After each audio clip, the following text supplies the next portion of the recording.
Markus 16 ayat 14. Akhirnya ia menampakkan diri kepada ke-11 orang itu, maksudnya murid-muridnya, ketika mereka sedang makan, dan ia mencela ketidakpercayaan dan kedegilan hati mereka, oleh karena mereka tidak percaya kepada orang-orang yang telah melihat dia sesudah kebangkitannya.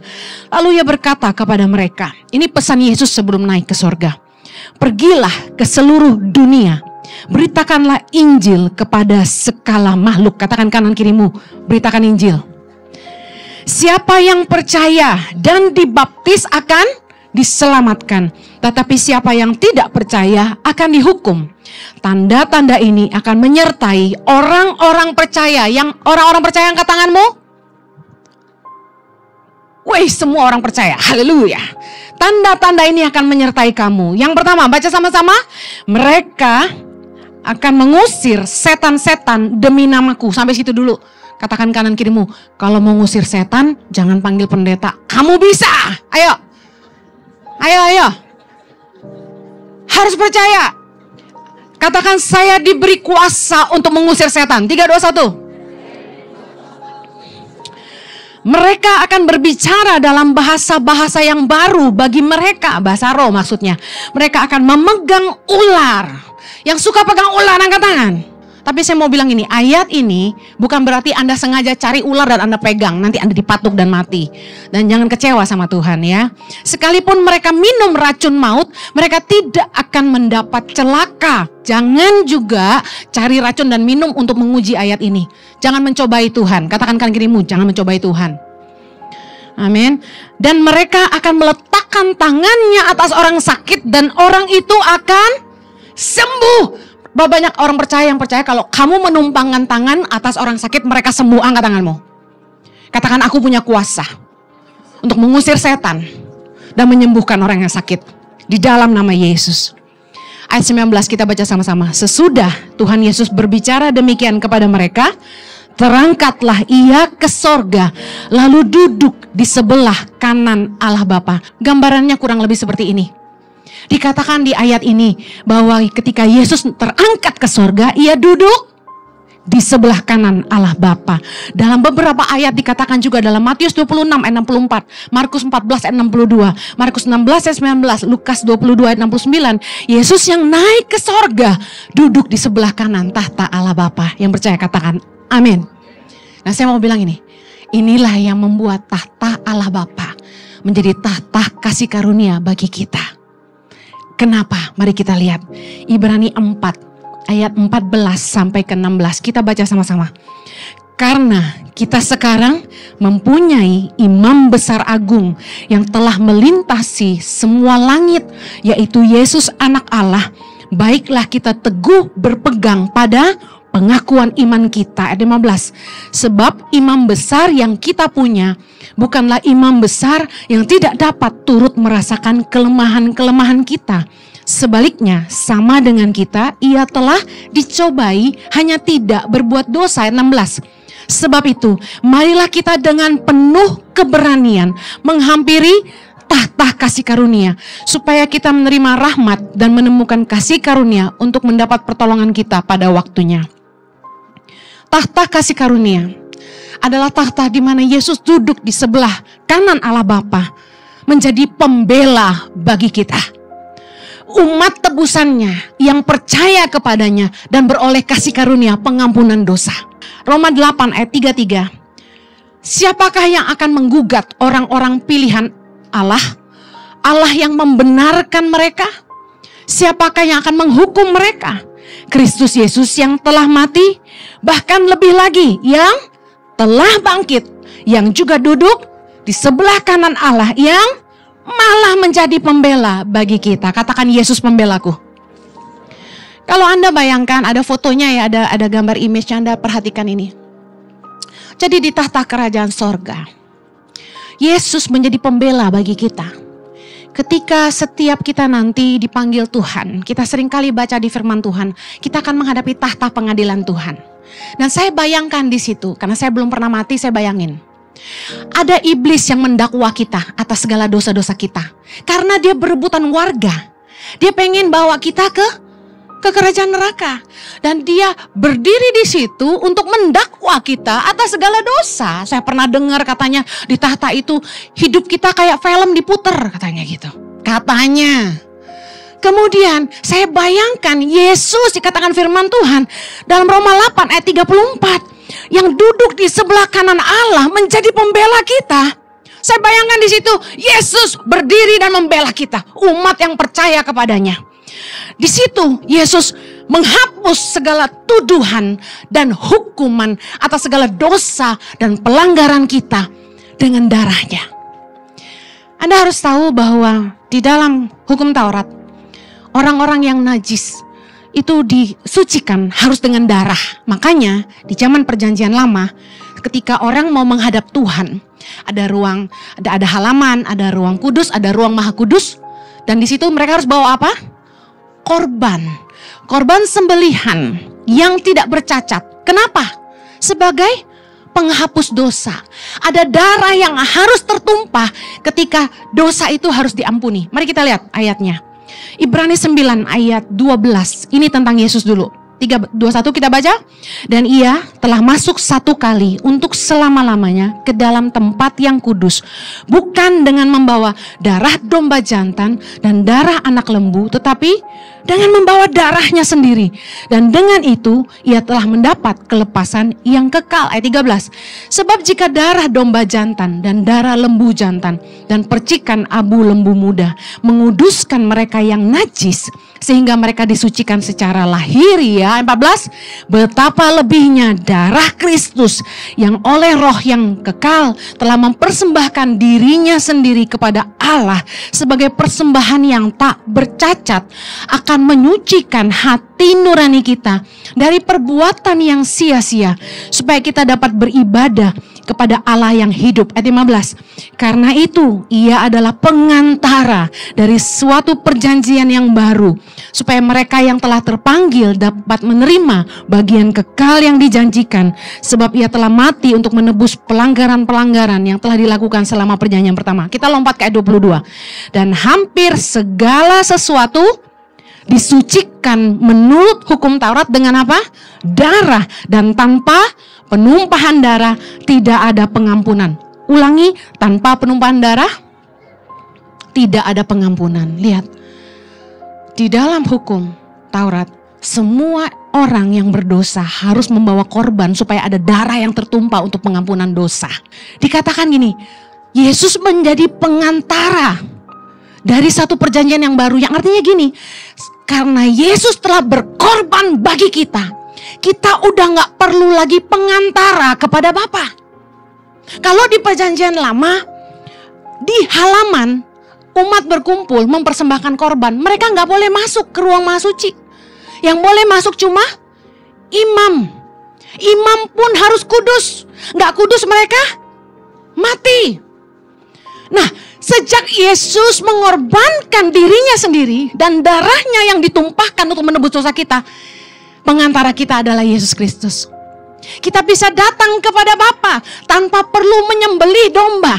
Kita bisa datang kepada Bapa tanpa melalui imam-imam. Kita bisa datang kepada Bapa tanpa harus mengakui dosa di bilik yang kecil, karena darah Yesus telah tertumpah bagi kita, supaya kita bisa menghadap kepada Allah dengan penyucian oleh darahnya sendiri. Kita dilayakkan menghadap Bapa dan beroleh anugerah untuk datang ke depan tahta kasih karunia.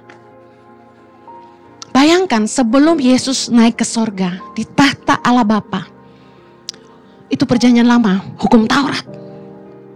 Tapi berkat Yesus yang telah mati mengorbankan dirinya bagi kita, dan dia naik ke sorga, mengubah tahta itu menjadi tahta kasih karunia bagi kita. Di mana setiap kita yang berdosa, kita yang tidak layak, kita dibenarkan di hadapan Bapa dengan darahnya. Karena dialah satu-satunya anak domba yang tak bercacat di hadapan Bapanya. Efesus 1 ayat 7. Sebab di dalam Dia dan oleh darahnya kita beroleh penebusan, yaitu pengampunan dosa menurut kekayaan kasih karunia-Nya.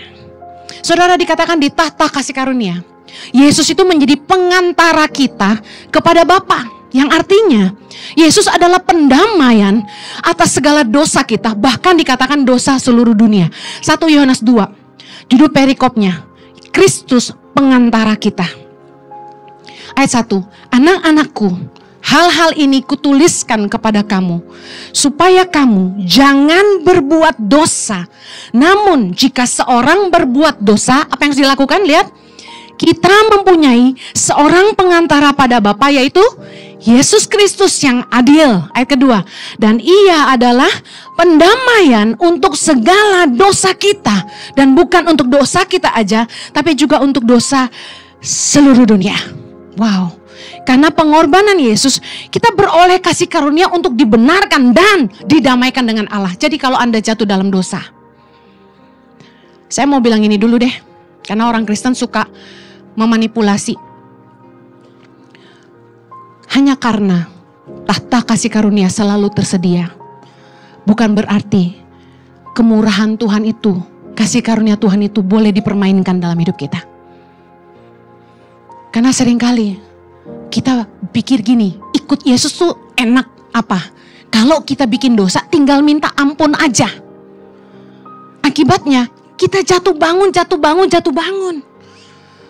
Kita pikir murah kok. Gak usah beli domba, gak usah beli burung merpati.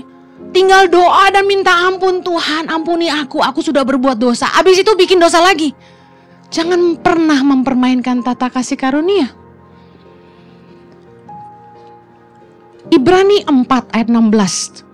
Tadi bilang gini, sebab itu marilah kita dengan penuh keberanian, katakan penuh keberanian, menghampiri tahta kasih karunia, supaya kita menerima rahmat dan menemukan kasih karunia untuk mendapat pertolongan kita pada waktunya. Apakah pada hari ini Anda memiliki keberanian untuk menghampiri tahta kasih karunia? Mengapa kadang kita gak berani menghadap Allah? Kenapa kita gak punya keberanian menghadap tahta kasih karunia? Karena hati nurani kita menuduh kita. Kita tahu kita bersalah. Kita hidup dalam dosa. Kita hidup dalam kemunafikan. Kita berjalan dalam kegelapan.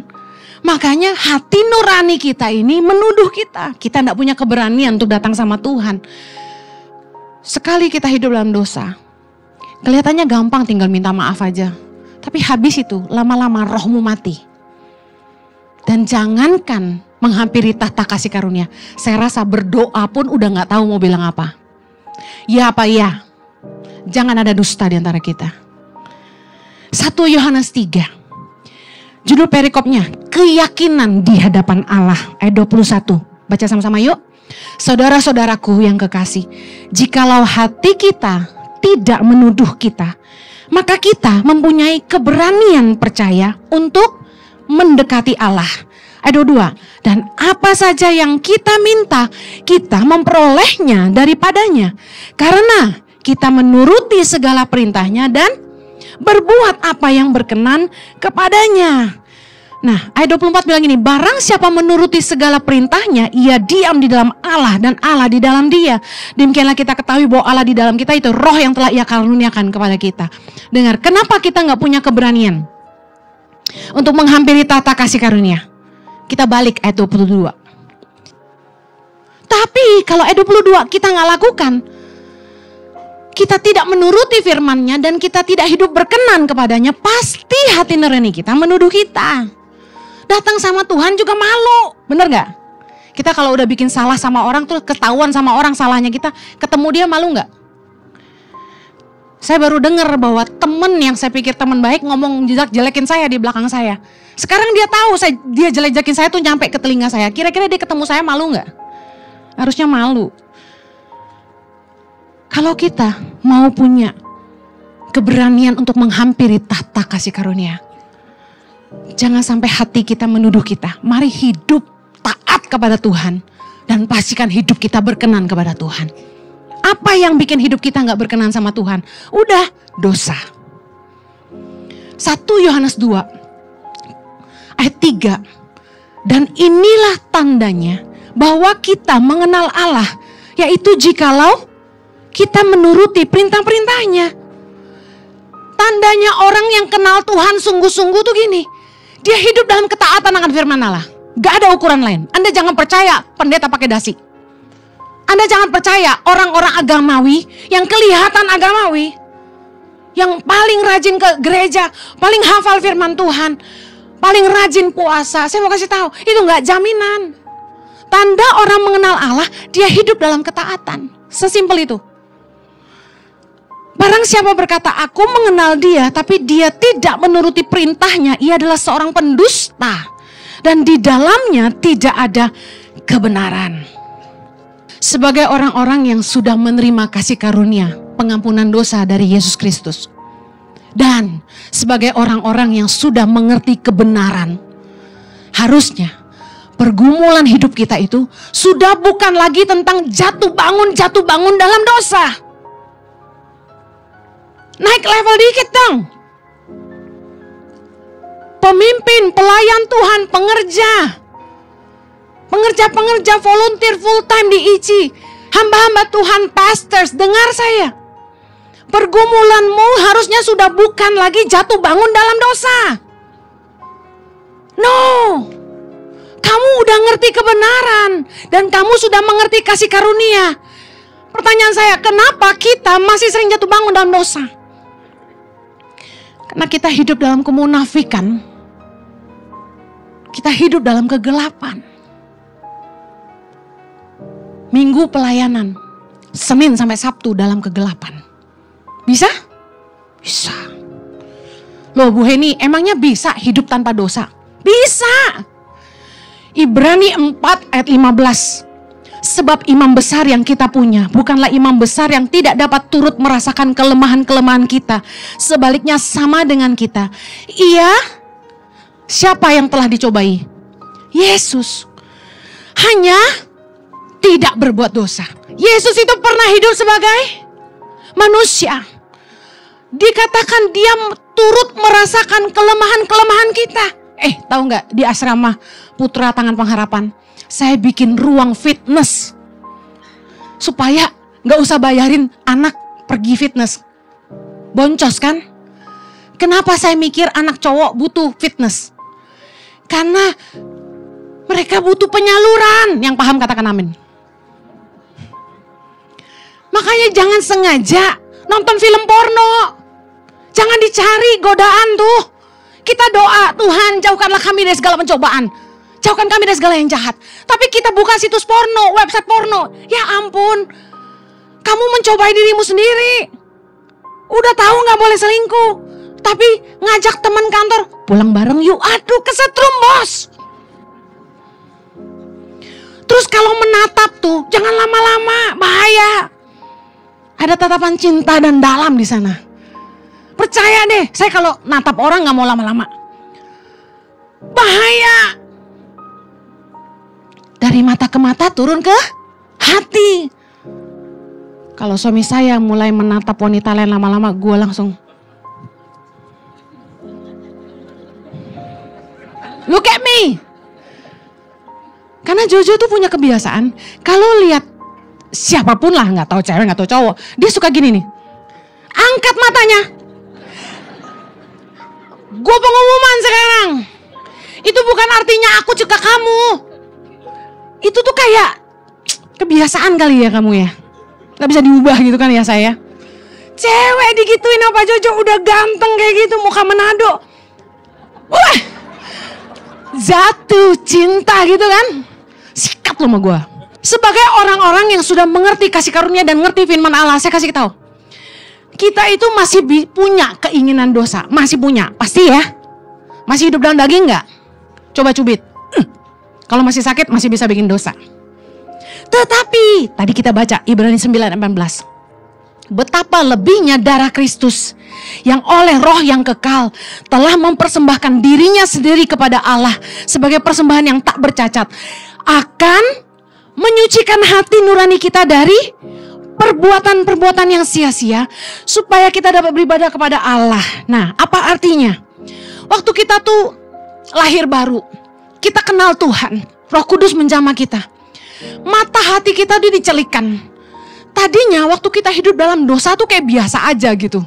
Kayak feel normal, kayak everybody is doing it. Semua juga bikin dosa, ngerti gak sih? Tapi begitu kita ngerti kebenaran, begitu kita tahu apa yang benar, mata kita jadi terbuka melihat apa yang salah. Yang paham katakan amin. Kita tuh secara sadar tahu itu dosa. Mencuri itu dosa, menipu itu dosa, menghina itu dosa, memandang rendah orang itu dosa, menghakimi itu dosa, selingkuh itu dosa, suka nonton pornografi itu dosa, ngomong kotor itu dosa. Kita tuh sadar. Tapi kenapa masih bisa bikin dosa? Katakan secara jujur, keputusan saya. Yesus mengambil keputusan untuk tidak menajiskan dirinya, supaya dia bisa jadi korban yang tanpa cacat bagi kita. Amen. Katakan, saya harus secara sadar menghindari dosa. 3 dosa tuh. Jangan malah datangin dosa. Setiap kita tuh punya kelemahan. Anda bukan superwoman, Anda bukan superman. Karena gak ada yang pakai pakaian dalam di luar. Dengar, jangan sok kuat. Superman aja punya kelemahan. Apa kelemahan Superman? Kryptonite. Kalau Anda, si Kitty, si Tony. Kelemahan Anda tuh dijauhin. Jangan suka WA pacar lama. Counselor, jangan cross counselor. Jangan cross counseling. Yang cewek counseling yang cewek, yang cowok counseling yang cowok. Banyak wanita-wanita lebih suka counseling sama suami saya. Saya kasih tahu rahasia. Empati dia tuh rendah. Kamu nangis dia nggak peduli. Udah perasaan gue udah mati, karena udah biasa. Suami saya lagi saya nangis, Anda pikir dia akan yaudah sini. Enggak. Dia bodoh amat lu nangis. Suami saya tuh kelemahannya empatinya kecil. Jadi jangan cari suami saya buat konseling. Sengaja gue jajakin biar yang cewek-cewek jangan cari Jojo. Saya berantem sama dia di mobil. Kan kalau cewek mau sosok ngambek ngomong apa? Turunin gua di sini, bener gak? Tebak apa yang dia lakukan? Kok kamu tahu? Kan Pak Jojo baik banget Bu Heni. Ngimpi loh. Empatinya 2 out of 10. Dia gak peduli saya nangis. Dia gak pernah manjain saya.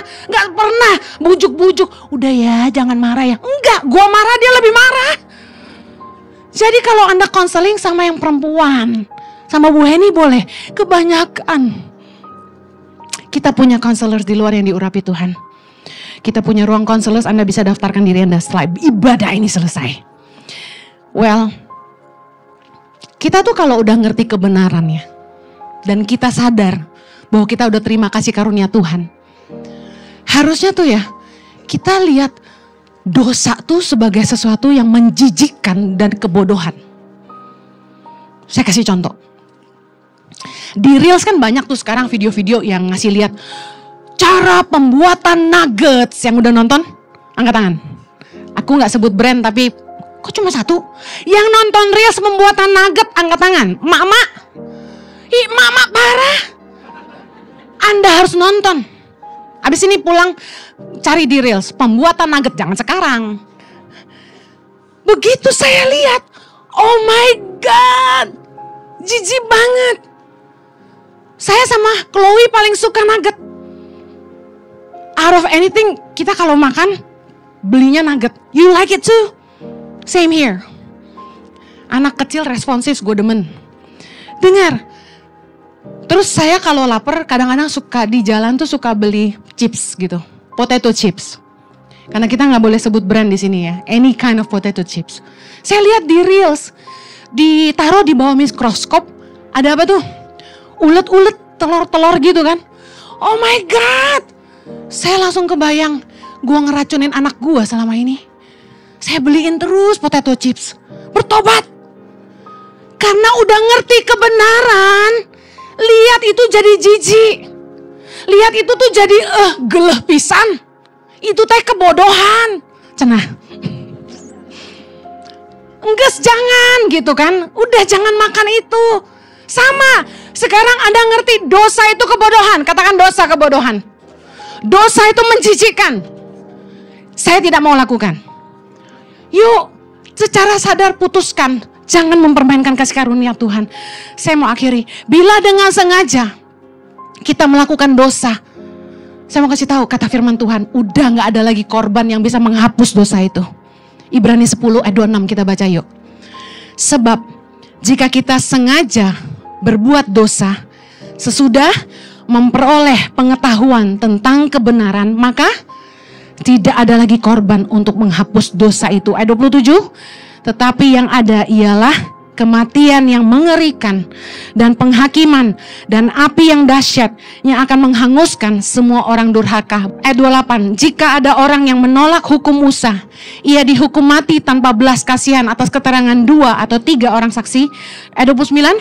Betapa lebih beratnya hukuman yang harus dijatuhkan atas dia yang menginjak-injak anak Allah, yang menganggap najis darah perjanjian, yang menguduskannya, dan yang menghina roh kasih karunia. Ya boleh, thank you. Thank you. Ini penting banget. Jangan sengaja bikin dosa. Yesus mati buat kita, supaya kita bisa punya tahta kasih karunia, di mana dia berdiri di kanan Allah Bapa untuk menjadi pembela kita. Katakan amin. Tapi kalau Anda yang udah ngerti kebenaran, Anda sudah terima kasih karunia, Anda tetap sengaja, saya katakan firman Tuhan menulis dengan jelas, sengaja. Karena Anda tahu itu salah, tapi Anda lakukan. Saya tidak percaya kata khilaf. Anda sengaja lakukan kata firman Tuhan. Udah gak ada lagi ampun. Udah gak ada lagi korban untuk menghapus. Anda pilih. Anda mau ngikutin dagingmu sendiri? Anda mau ngikutin hawa nafsumu sendiri? Dan berakhir dalam maut dan kematian? Atau Anda bagi mereka yang setia, mereka yang tetap percaya, meskipun menghadapi badai kehidupan, cobaan hidup, pergumulan, sakit penyakit, tapi tetap tidak pernah menyerah dan bilang, Tuhan, aku mengasihi Engkau. Dan aku mau jadi hamba yang setia sampai akhir. Anda akan berdiri di hadapan tahta kasih karunia. Amen. Yang mau ada di tahta kasih karunia katakan amin. Tapi kalau Anda menyia-nyiakan pengorbanan Kristus, menginjak-injak anak Allah dan membuat najis darah Kristus yang telah menguduskan Anda, mengikuti hawa nafsu, serakah, cinta uang, ngikutin keinginan dosa, keinginan daging sendiri, Anda akan ada di sini, di mana dosa dan maut yang akan menguasai kita, dan upahnya adalah api yang kekal, kata firman Tuhan. Yuk, hidup sungguh-sungguh bagi Tuhan. Mari hampiri tahta kasih karunia. Pejamkan matamu. Anda yang hari ini tahu bahwa Anda sudah jauh dari Tuhan, Anda bikin dosa, bolak-balik, Anda bikin dosa. Anda tidak pernah bertobat, Anda juga tidak mau berubah. Hidupmu terus